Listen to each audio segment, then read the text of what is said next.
Hi guys, ఎలా ఉన్నారు? ఈ సంవత్సరం అంతా మీరందరూ కోరుకునే జరగాలని మనస్ఫూర్తిగా కోరుకుంటూ మీకు అందరికీ నూతన సంవత్సర శుభాకాంక్షలు. తెలంగాణ రాష్ట్ర ప్రభుత్వం కొత్తగా తీసుకొచ్చిన ప్రజాపాలన గ్యారంటీ స్కీమ్ గురించి ఈ వీడియోలో మనం మాట్లాడుకోబోతున్నాం. అసలు ఈ స్కీమ్స్ ఏంటి, మనం ఎలా అప్లై చేయాలి, దీనికి లాస్ట్ డేట్ ఎప్పుడు ఉంది, దీనికి ఏమేమి డాక్యుమెంట్స్ కావాలి, స్టార్టింగ్ నుంచి ఎండింగ్ వరకు ఈ వీడియోలో మనం మాట్లాడుకోబోతున్నాం. పేద ప్రజల కోసం ఈ కొత్త స్కీమ్స్ అనేవి తీసుకొని వచ్చిండు.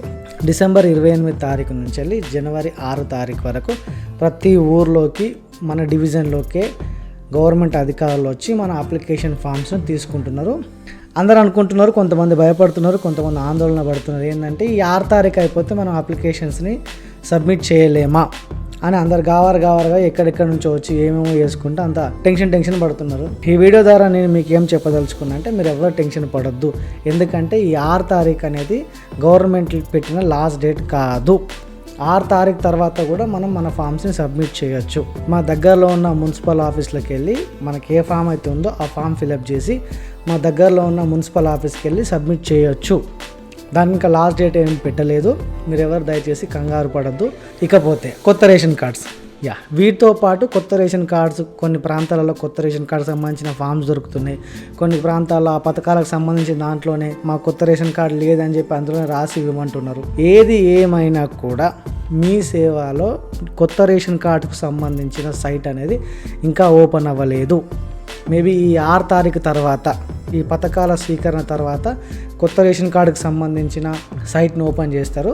మనం రేషన్ కార్డ్స్ సబ్మిషన్ చేసి రేషన్ కార్డ్స్ అప్లై చేసుకున్న తర్వాతనే ఈ పథకాలు అనేది ఇంప్లిమెంటేషన్ చేస్తారు. ఎందుకంటే ఎవరు పేదోళ్ళు ఎవరు డబ్బున్నోళ్ళు అనేది మన రేషన్ కార్డు వస్తేనే తెలుస్తుంది. కాబట్టి మీరు ఎవరు కంగారు పడొద్దు. కొత్త రేషన్ కార్డు సైట్స్ ఓపెన్ అయ్యేదాకా వెయిట్ చేసి మీ నియరెస్ట్ మీ సేవలో సైట్ ఓపెన్ అయిన తర్వాత వెళ్ళి అప్లికేషన్ పెట్టుకోండి. ఇదంతా 1-2 మంత్స్ ప్రాసెస్ పడుతుంది. అదంతా అయిపోయిన తర్వాత అప్లికేషన్స్ని మనం ఏ పథకాలనైతే మనం అప్లై చేసుకున్నామో అవి ఇమీడియట్గానే మనకు అమల్లోకి రావు. ఎందుకంటే వాళ్ళు ఎంక్వైరీకి వస్తారు, ఒక కమిటీ వేసుకుంటారు. ప్రభుత్వం నుంచి కొంతమంది ఆఫీసర్స్ వచ్చి మనం అప్లికేషన్ పెట్టిన ప్రతి పర్సన్ని వాళ్ళు ఎంక్వైరీ చేసుకొని వెరిఫై చేసుకున్న తర్వాతనే మన అకౌంట్లో వేసే పైసలైనా మనకి ఇచ్చే స్కీమ్స్ అయినా కూడా వాళ్ళు వెరిఫై చేసుకున్న తర్వాతనే ఇస్తారు. మీరు గావరు వాడి ఫామ్స్ నింపినంత మాత్రాన మీకు ఎవడు పథకాలు ఇవ్వడు, మీకు ఎవరు డబ్బులు ఇవ్వరు. వాళ్ళు 1-2 సార్లు వెరిఫికేషన్ చేసుకున్న తర్వాతనే మీకు స్కీమ్స్ అనేవి వర్తిస్తాయి. ఇకపోతే ఈ వీడియో నేను ఇంకొక పాయింట్ చెప్పాల్సుకుని ఏంటంటే, ఇప్పుడే క్యాస్ట్ ఇన్కమ్ లోకల్ సర్టిఫికేట్ని తీసి పెట్టుకోండి. అంటే మీరు అనొచ్చు, అన్న పథకాల్లో అడగలేదు కదా అని చెప్పి అడగొచ్చు. అడగలేదు, కానీ వెరిఫికేషన్కి వచ్చినప్పుడు ఇవన్నీ కన్సిడర్ చేస్తారు. మీ ఇన్కమ్ ఎంత ఉంది, మీరు ఏ కులానికి సంబంధించిన వాళ్ళు, ఏ వర్గానికి సంబంధించిన వాళ్ళు అనేది వెరిఫికేషన్కి వచ్చినప్పుడు అడుగుతారు. సో వెరిఫికేషన్ టైంలో మనకు అంత టైం ఉండదు కాబట్టి అప్లై చేసుకుని వచ్చేంత టైం ఉండదు. మళ్ళీ ఈ పథకాల కోసం ఎట్లయితే జనాలు గుమిగూడుతున్నారో అప్పుడు కూడా same cash income local certificates కోసం కూడా గుమిగూడతారు. కాబట్టి ముందే తీసి పెట్టుకున్నాం అనుకో మనం సేఫ్ జోన్లో ఉండొచ్చు. లాస్ట్ పాయింట్ ఏంటంటే బ్యాంక్ అకౌంట్స్. మ్యాక్సిమం అందరూ వృద్ధులు కావచ్చు, విధవరాలు కావచ్చు, సింగిల్ మహిళ కావచ్చు, ఎవరైతే ఈ స్కీమ్కి అప్లై చేశారో వాళ్ళందరూ దయచేసి బ్యాంక్ అకౌంట్లు తీసుకొని పెట్టుకోండి. ఎందుకంటే స్కీమ్లకు అప్రూవల్ అయ్యి మీరు ఒకవేళ ఎలిజిబుల్ అయితే మీకు అమౌంట్ పడాల్సింది అకౌంట్లే కాబట్టి బ్యాంక్ అకౌంట్ లేకుండా ఎవరైనా ఉన్నాడా అని చెప్పేసి మీరు అనొచ్చు. నా ఉద్దేశం ఏంటంటే గవర్నమెంట్కి సంబంధించిన బ్యాంక్ అకౌంట్లో ఖాతాలు పెట్టుకుంటే మంచిది.